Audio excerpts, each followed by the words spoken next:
Hello students, इयत्ता 12वी अर्थशास्त्राच्या या अभ्याससत्रामध्ये मी धन्वे GH आपले सर्वांचे पुन्हा एकदा स्वागत करतो.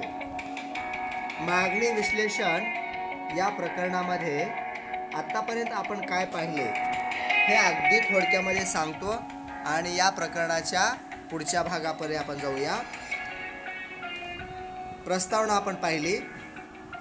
या प्रस्तावनेमध्ये सर्वात महत्त्वाची गोष्ट काय पाहिली असेल तर ती उपयोगिता हा मागणीचा आधार आहे. एखाद्या वस्तूमध्ये एखाद्या व्यक्तीच्या दृष्टीने उपयोगिता असेल तरच त्या वस्तूची मागणी केली जाते हे आपण पाहिलं. म्हणजे उपयोगिता हा मागणीचा काय आहे? आधार आहे. त्या वस्तूमध्ये उपयोगिता असल्यामुळे व्यक्तीच्या किंवा उपभोक्त्याच्या मनामध्ये त्या वस्तूविषयी काय होते? इच्छा जागृत होते आणि त्यामुळे त्या वस्तूच्या बाबत मागणी करतो किंवा इच्छेचे रूपांतरण मागणीत होते. पुढे आपण पाहिलं, इच्छेचे रूपांतरण मागणीत होण्यासाठी उपभोक्त्याकडे क्रयशक्ती असायला पाहिजे किंवा खरेदी शक्ती असायला पाहिजे. म्हणजे मागणी घडून येण्यासाठी उपभोक्त्याकडे ज्या 3 गोष्टी आवश्यक आहेत त्या आपण पाहिल्या. त्यामध्ये इच्छा आणि इच्छेबरोबरच पैसा खर्च करण्याची तयारी आणि पैसा. इच्छा तर असायला पाहिजेच, त्याचबरोबर खरेदी शक्ती आणि पैसा खर्च करण्याची तयारी. या 3 बाबी जर असतील तर आणि तरच काय केलं जातं? उपभोक्त्याकडून त्या वस्तूची मागणी केली जाते. याला आपण काय म्हटलेलं आहे? मागणी असं म्हटलेलं आहे. मागणीची व्याख्या बेनहॅम या अर्थशास्त्रज्ञाने जी मागणीची आपल्याला व्याख्या दिलेली आहे ती व्याख्या आपण पाहिली. विशिष्ट वेळी विशिष्ट किमतीला विशिष्ट वस्तूची खरेदी केलेली नगसंख्या म्हणजे त्या वस्तूची मागणी होय. अर्थात मागणीमध्ये ज्या 4 बाबी महत्त्वाच्या आहेत त्यामध्ये विशिष्ट वेळ, विशिष्ट वस्तू, विशिष्ट किंमत आणि त्या वस्तूची नगसंख्या किती खरेदी केली या बाबी यामध्ये महत्त्वाच्या आहेत. या व्याख्येच्या आधारे आपण एक वैशिष्ट्य सांगितलेलं होतं. उपयोगिता ही मागणी ही सापेक्ष संकल्पना आहे. अर्थात बदलणारी संकल्पना आहे. ती व्यक्तीनुसार, स्थळानुसार, काळानुसार का असते? भिन्न भिन्न असते, परिस्थितीनुसार भिन्न असते. तर या ठिकाणी मागणीची संकल्पना पाहिल्यानंतर मागणीचे 2 पत्रक आपण पाहिले होते. त्याला आपण मागणी कोष्टक असं सुद्धा म्हटलेलं होतं. एक आहे वैयक्तिक मागणी कोष्टक किंवा वैयक्तिक मागणी पत्रक आणि दुसरं जे आहे ते आहे बाजाराचे मागणी पत्रक. वैयक्तिक मागणी पत्रक आणि बाजाराचे मागणी पत्रक असे मागणी पत्रकाचे 2 भाग आहेत. पैकी वैयक्तिक मागणी पत्रकाचा आपण या ठिकाणी विचार करूया. एखाद्या विशिष्ट व्यक्तीच्या संदर्भातील वेगवेगळ्या वस्तूंना किती मागणी केली जाते, एखाद्या व्यक्तीकडून किती मागणी केली जाते हे अंकात्मक किंवा संख्यात्मक स्वरूपात ज्या सारणीमध्ये मांडलेले असते त्याला आपण काय म्हटलेलं आहे? मागणी कोष्टक असं म्हटलेलं आहे. एखाद्या व्यक्तीच्या संदर्भात असेल तर ते वैयक्तिक मागणी पत्रक आहे आणि बाजारातील सर्व व्यक्तीच्या संदर्भात असेल तर सर्व उपभोक्त्याच्या संदर्भात असेल तर ते बाजाराचे मागणी पत्रक आहे. हे गणेश या व्यक्तीचं काय आहे? वैयक्तिक मागणी पत्रक आहे. गणेश या व्यक्तीकडून वेगवेगळ्या किमतींना करण्यात येणारी ह्या आंब्याची काय आहे? मागणी आहे. त्यानंतर आपण बाजाराचे मागणी पत्रक पाहिलेलं आहे. बाजार मागणी पत्रक याचा अर्थ बाजारात एखाद्या वस्तूच्या वेगवेगळ्या किमती असताना बाजारातील सर्व उपभोक्त्यांकडून किंवा सर्व व्यक्तींकडून जी मागणी केली जाते ही मागणी ज्या सारणीमध्ये संख्यात्मक स्वरूपात मांडलेली असते त्याला आपण बाजाराचे मागणी पत्रक असं म्हटलेलं आहे. थोडक्यात काय आहे? वैयक्तिक मागणी पत्रक हे एका व्यक्तीच्या संदर्भात आहे तर बाजाराचे मागणी पत्रक हे बाजारातील सर्व व्यक्तीच्या संदर्भात आहे. सर्व उपभोक्त्याच्या संदर्भात आहे. बाजार मागणी पत्रक, आणि या बाजार मागणी पत्रकाच्या आधारे आपण त्याची पुढे पुढे आकृती काढणार आहोत. हे बाजाराचे मागणी पत्रक आहे. बाजारातील सर्व व्यक्तीच्या संदर्भात हे मागणी पत्रक आपण तयार केलेले आहे. पुढे जाऊयात. मागणी वक्र तो वैयक्तिक असेल किंवा बाजाराचा असेल, तर हे दोन्ही मागणी पत्रक हे ऋणात्मक स्वरूपाचे किंवा डावीकडून उजवीकडे खाली सरकत जाणारे येतात. त्याची वेगवेगळी कारणे आपण पाहिली होती. पहिलं कारण आपण पाहिलं होतं घटत्या सीमांत उपयोगितेचा सिद्धांत. व्यवहारामध्ये घटत्या सीमांत उपयोगितेचा सिद्धांत लागू पडतो आणि त्यामुळे या घटत्या सीमांत उपयोगिता सिद्धांताप्रमाणे व्यक्ती किंवा उपभोक्ता वर्तन करत असल्यामुळे मागणीचा वक्र हा ऋणात्मक उताराचा येतो, डावीकडून उजवीकडे खाली सरकत जाणारा येतो. उत्पन्न परिणाम आपण पाहिलेलं होतं. उपभोक्त्याच्या वास्तव उत्पन्नात वाढ होणे याला आपण उत्पन्न परिणाम असं म्हटलेलं आहे. एखाद्या वस्तूची किंमत जर वाढली तर उपभोक्त्याच्या वास्तव उत्पन्नात घट होते, आणि एखाद्या वस्तूची किंमत जर कमी झाली तर उपभोक्त्याच्या वास्तव उत्पन्नात वाढ होते. पर्यायता परिणाम हा एक मुद्दा आपण पाहिला होता. तर व्यवहारामध्ये एखाद्या वस्तूची किंमत ज्यावेळेस वाढते, बाजारामध्ये एखाद्या वस्तूची किंमत वाढते, त्यावेळेला उपभोक्ते किंवा ग्राहक त्या वस्तूला असणाऱ्या पर्यायी वस्तूचा काय करतात?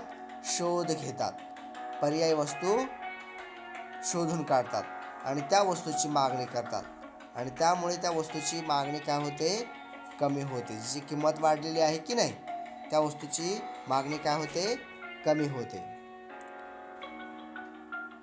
याच्या उलट जर एखाद्या वस्तूची किंमत कमी झाली तर त्या वस्तूची मागणी वाढवली जाते आणि त्या वस्तूचा वापर इतर वस्तूंना पर्याय म्हणून केला जातो. हा पर्यायता परिणाम आहे. व्यवहारामध्ये अनेक वस्तू विविध उपयोगी असतात. म्हणजे एकाच वस्तूचा वापर वेगवेगळ्या कारणांसाठी, वेगवेगळ्या गोष्टींच्या पूर्ततेसाठी केला जातो.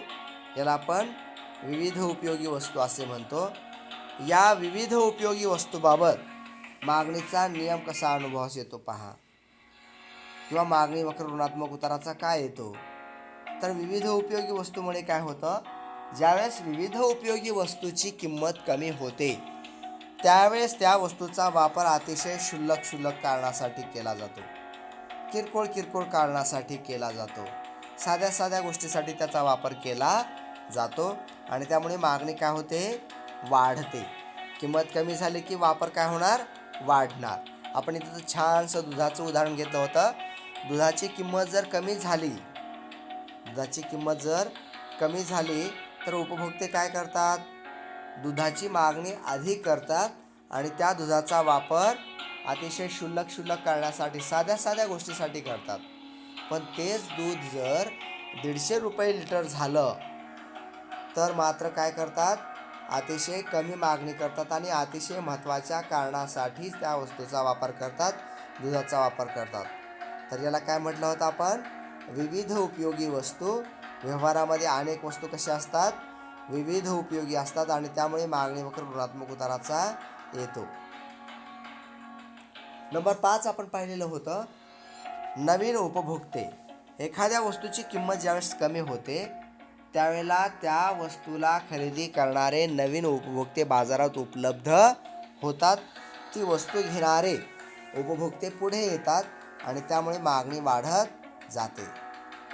या ठिकाणी आपण जो भाग पाहिला होता तो काय होता? लक्षात आलं? मागणी वक्र ऋणात्मक उताराचा काय येतो त्याची कारणे आपण पाहिलेली होती. आपण पुढे जातो आहोत आणि मागणीच्या वेगवेगळ्या प्रकारांचा आता इथे विचार करतो आहोत. पहिला प्रकार आपण पाहिला प्रत्यक्ष मागणी, अर्थात उपभोक्त्याकडून आपल्या गरजांच्या पूर्ततेसाठी करण्यात येणारी मागणी. उपभोक्त्यांकडून आपल्या गरजांच्या पूर्ततेसाठी करण्यात येणारी मागणी ही कसली मागणी आहे? प्रत्यक्ष मागणी आहे. समजा आपण अन्नधान्याची मागणी केली, भाज्यांची मागणी केली, फळांची मागणी केली, तर ही कसली मागणी आहे? प्रत्यक्ष मागणी आहे. जीवन जगण्यासाठी, दैनंदिन गरजांच्या पूर्ततेसाठी आपण या वस्तूची मागणी करत असतो. याला आपण काय म्हटलेलं आहे? याला आपण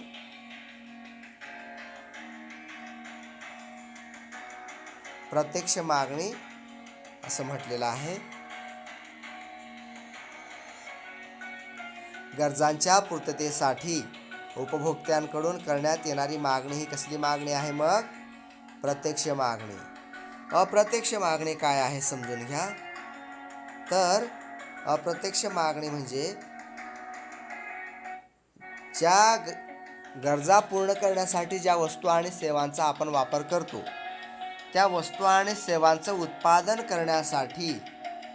उत्पादनासाठी किंवा निर्मितीसाठी करण्यात येणाऱ्या मागणीला आपण काय म्हणू शकतो? आपण त्याला अप्रत्यक्ष मागणी असे म्हणू शकतो. म्हणजे गरजांच्या पूर्ततेसाठी करण्यात येणारी मागणी ही प्रत्यक्ष मागणी आहे. तर वस्तूच्या उत्पादनासाठी, वस्तूच्या निर्मितीसाठी करण्यात येणारी कच्च्या मालाची मागणी किंवा उत्पादन घटकांची मागणी, भूमी, भांडवल, श्रम, संयोजन या घटकांची मागणी ही कसली मागणी आहे? अप्रत्यक्ष मागणी आहे. पुढचा प्रकार आपण पहिला संयुक्त मागणी किंवा त्यालाच आपण पूरक मागणी असं सुद्धा म्हणतो. तर व्यवहारामध्ये अनेक वस्तू एकमेकांना पूरक असतात.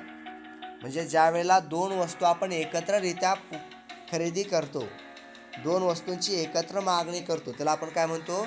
पूरक मागणी. म्हणजे केवळ पेट्रोल घेऊन चालेल काय? नाही ना. तर गाडीसुद्धा त्याला असायला हवी. व्यक्तीकडे गाडी नाही आणि बाजारात जाऊन पेट्रोल खरेदी करतोय, असं होऊ शकेल काय? नाही. तर या ठिकाणी पेट्रोल आणि गाड्यांची मागणी कसली मागणी आहे? तर ही संयुक्त मागणी आहे. एकत्ररित्या करावी लागणारी मागणी आहे. त्यालाच आपण पूरक मागणी असं सुद्धा म्हटलेलं आहे. पुढचा जो प्रकार आहे संमिश्र मागणी. अर्थात संमिश्र मागणी म्हणजे काय? तर ज्या वेळेला व्यक्ती किंवा उपभोक्ता एक गरज पूर्ण करण्यासाठी, गरज किती आहे? अनेक गरजा पूर्ण करण्यासाठी उपभोक्ता काय करतो? एका वस्तूची मागणी करतो. तर त्याला आपण काय म्हटलेलं आहे?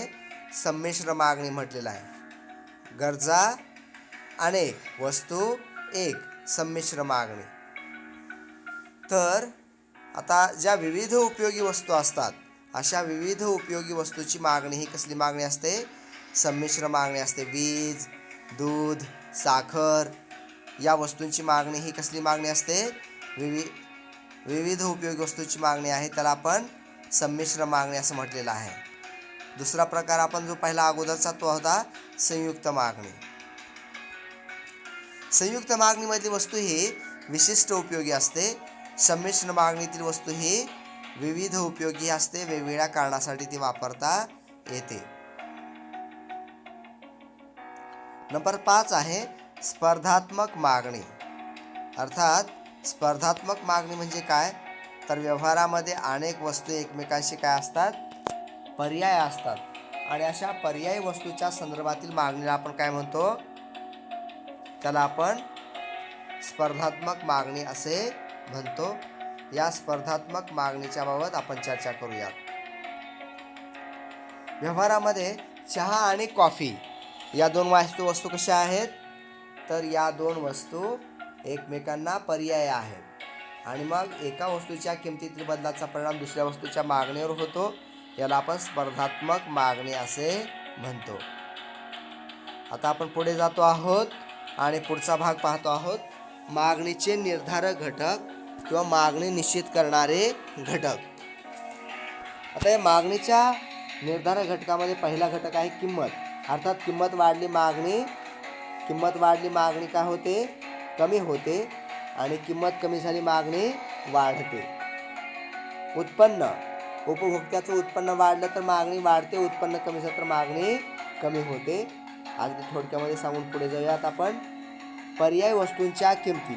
एकमेकांना पर्याय असणाऱ्या एका वस्तूच्या किमतीतील बदलाचा परिणाम दुसऱ्या वस्तूच्या मागणीवरती होत असतो. म्हणजे गाड्या, आता पूरक वस्तूच्या संदर्भात आपण पाहूया. पूरक वस्तूच्या एका वस्तूच्या किमतीतील बदलाचा परिणाम दुसऱ्या वस्तूच्या मागणीवर होतो. याला आपण पूरक वस्तूच्या किमती असं म्हटलेलं आहे. जसं की गाडी आणि पेट्रोल यांच्या एकमेकांच्या किमतीतील बदलाचा परिणाम मागणीवरती होत असतो. वस्तूचे स्वरूप. वस्तू कोणती गरज पूर्ण करते?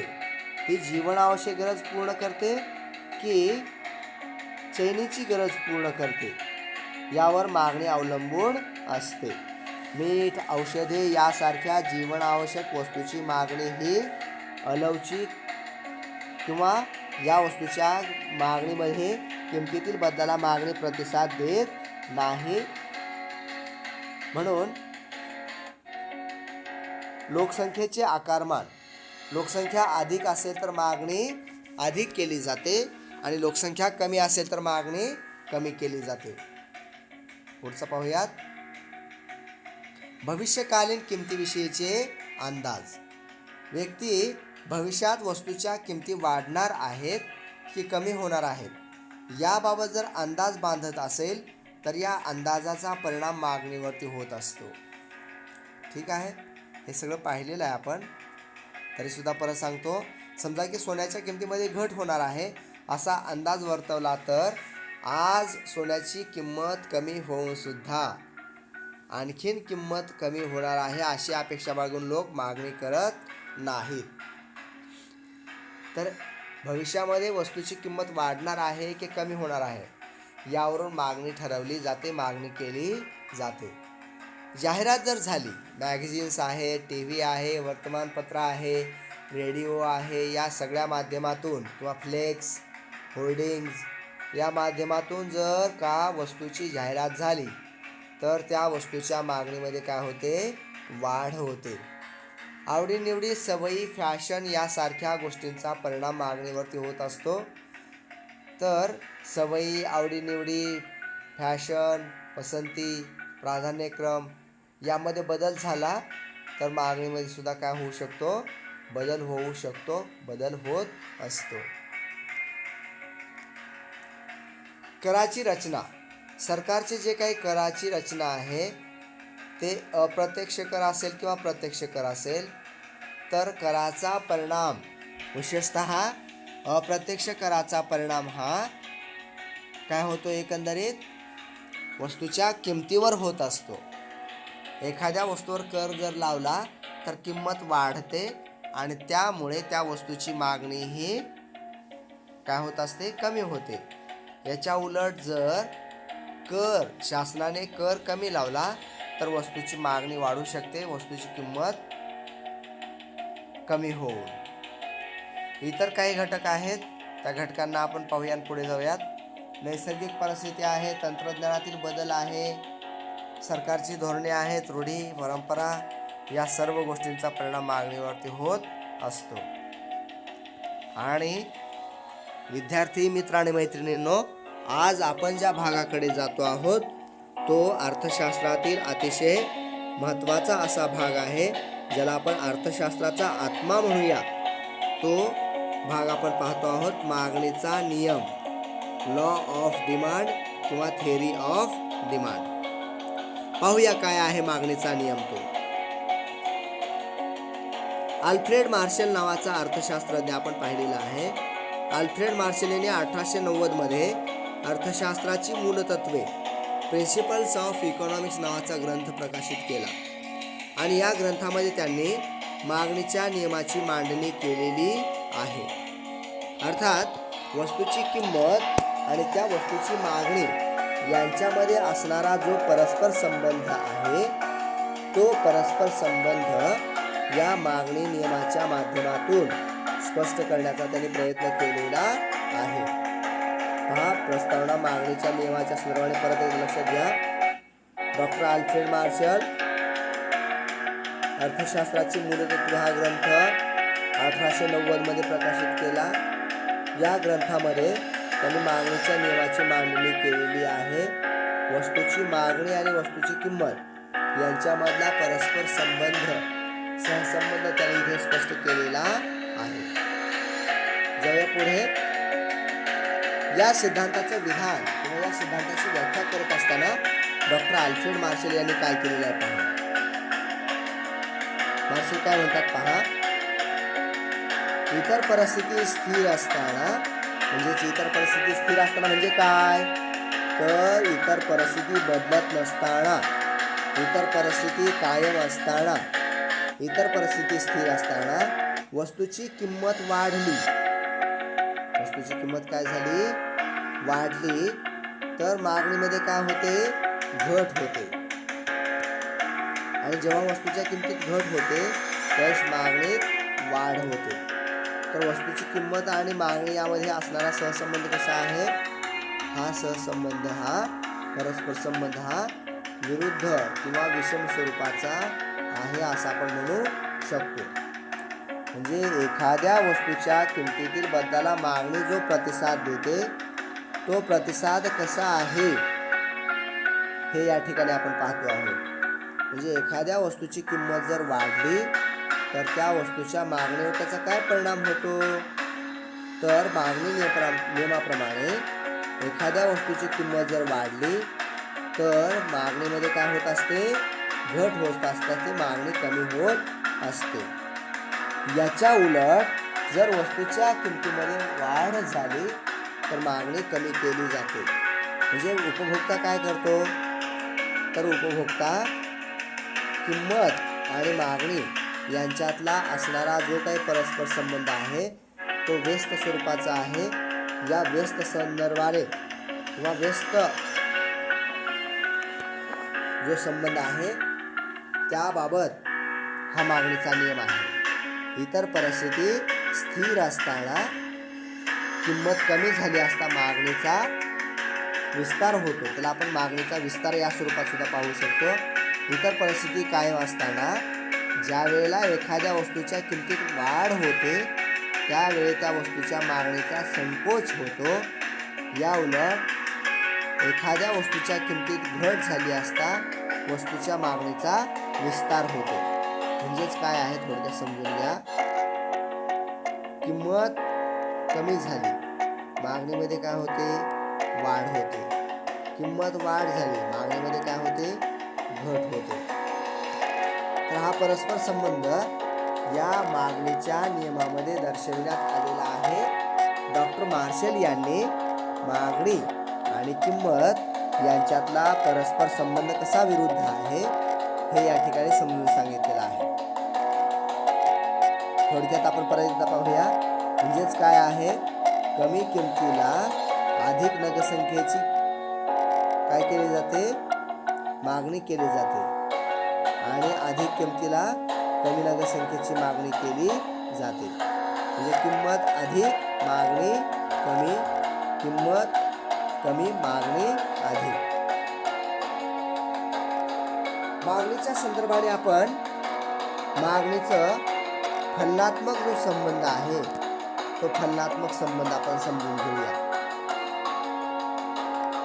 मागणीचा फलनात्मक संबंध अर्थात D is a function of P.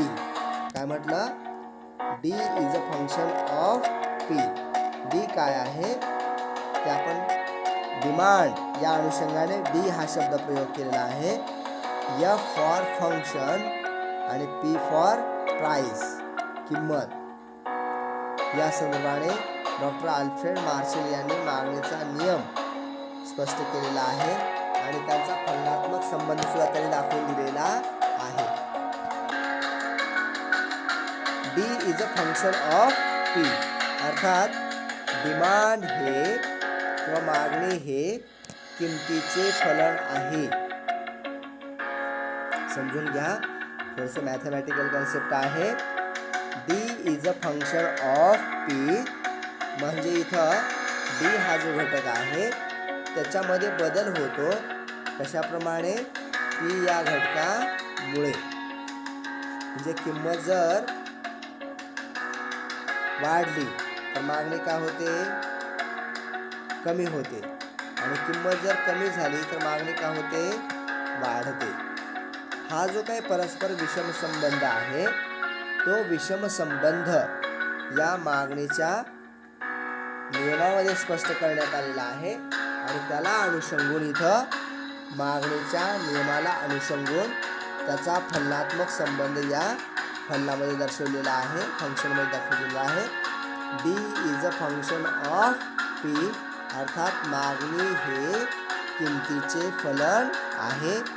किमतीतील बदलाला मागणी जो विरुद्ध प्रतिसाद देते तो विरुद्ध प्रतिसाद किंवा एकंदरीत त्या किंमत आणि मागणीमध्ये असणारं जे काही रिलेशनशिप आहे ते रिलेशनशिप या ठिकाणी स्पष्ट करण्यात आलेलं आहे. हा मागणीचा नियम आपण परत एकदा पाहूयात. इतर परिस्थिती स्थिर असताना किंवा इतर परिस्थिती बदलत नसताना किंमत वाढली असता मागणीमध्ये काय होते, घट होते आणि किमतीत घट झाली असता मागणीत काय होते, वाढ होते. त्याला आपण किंमत आणि मागणी यांच्यामध्ये असणारा परस्पर संबंध व्यस्त आहे वगैरे असं म्हटलं होतं.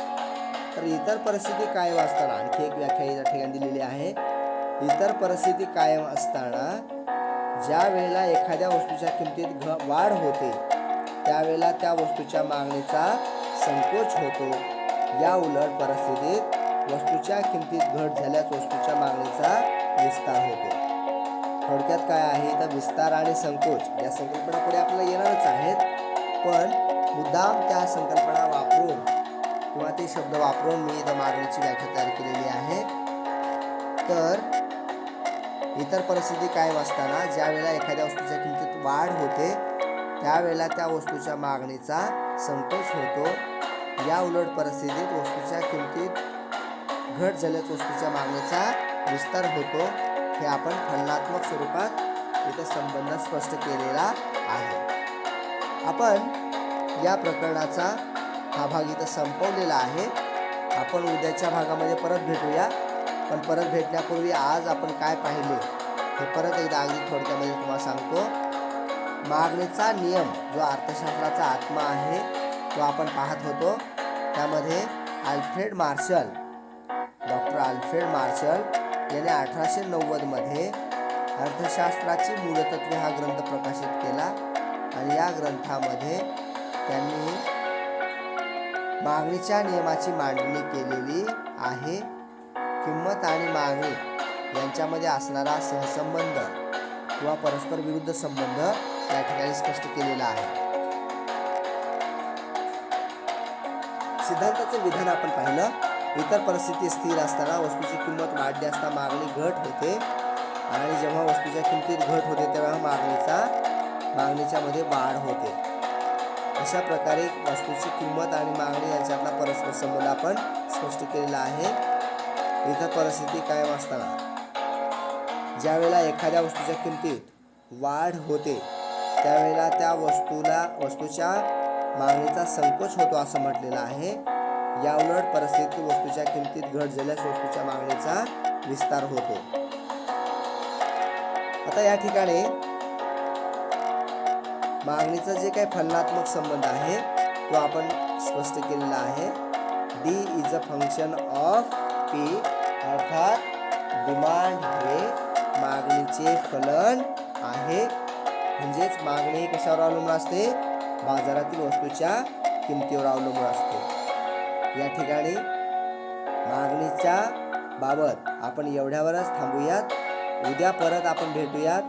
मागणी नियमाची गृहीतके या उपघटकामध्ये मागणी नियमाची गृहीतके हा भाग आपण उद्याच्या तासामध्ये पाहूयात. तोपर्यंत धन्यवाद, आभारी आहे. थँक्यू.